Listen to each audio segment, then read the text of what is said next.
Salut, merci de me rejoindre. Aujourd'hui, nous allons parler des vertiges.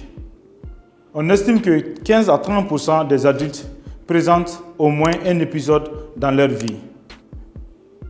Pour tout savoir, continue à regarder cette vidéo jusqu'au bout. Les vertiges donnent l'illusion que l'environnement se met à bouger. L'environnement comme le sol, le plafond, les murs, les objets, etc. Ils peuvent être ressentis comme un déplacement de soi-même dans l'espace.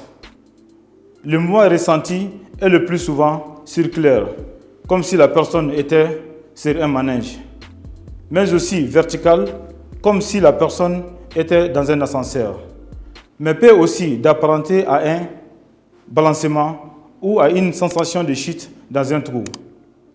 Ces manifestations sont liées à un trouble de l'équilibre. Généralement, les vertiges sont associés à d'autres symptômes. Il est important de les connaître. Les vertiges peuvent s'accompagner de divers symptômes.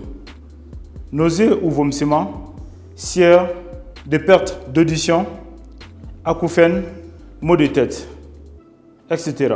La personne ne perd pas la conscience pendant la crise vertigineuse. Ils peuvent être déclenchés par d'autres mouvements. Se lever, se coucher ou même tourner la tête rapidement. Si tu souffres de vertiges, certainement il y a une ou des causes. Les causes les plus fréquentes des vertiges sont les troubles de l'oreille interne, des troubles visuels, mal de transport, ainsi que les effets indésirables de certains médicaments, l'alcool, drogue, etc.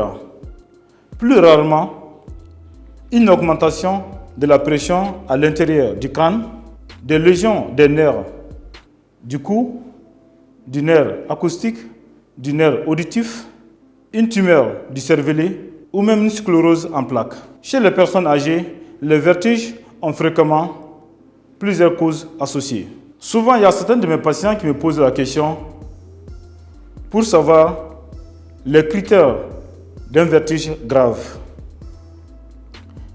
Pour répondre à cette question, les vertiges sont dits graves lorsque les vertiges surviennent brutalement, avec des maux de tête, nausées ou vomissements importants.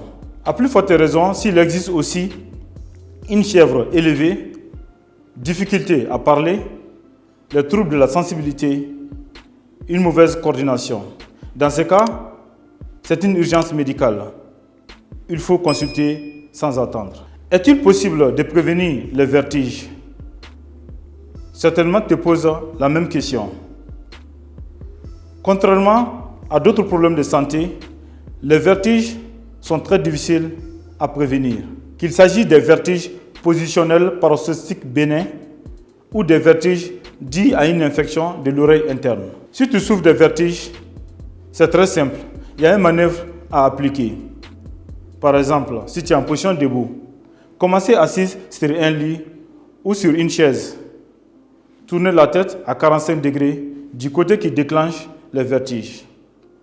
Placez un oreiller derrière vous pour que lorsque vous soyez couché, il soit localisé sous vos épaules. Couchez-vous rapidement, les épaules sur l'oreiller. Inclinez la tête à 30 degrés vers le lit. Attendez juste quelques minutes, les vertiges vont diminuer progressivement. Si cette vidéo t'a plu, cliquez sur j'aime, abonne-toi sur ma chaîne si tu n'es pas encore abonné, cliquez sur la cloche de notification pour ne pas rater la prochaine vidéo et n'oublie pas de la partager à tes amis. Chaque jeudi, je fais une nouvelle vidéo sur la santé, l'éducation et la sensibilisation. Tu es la seule personne capable de changer ta vie pour être toujours en bonne santé. À jeudi prochain.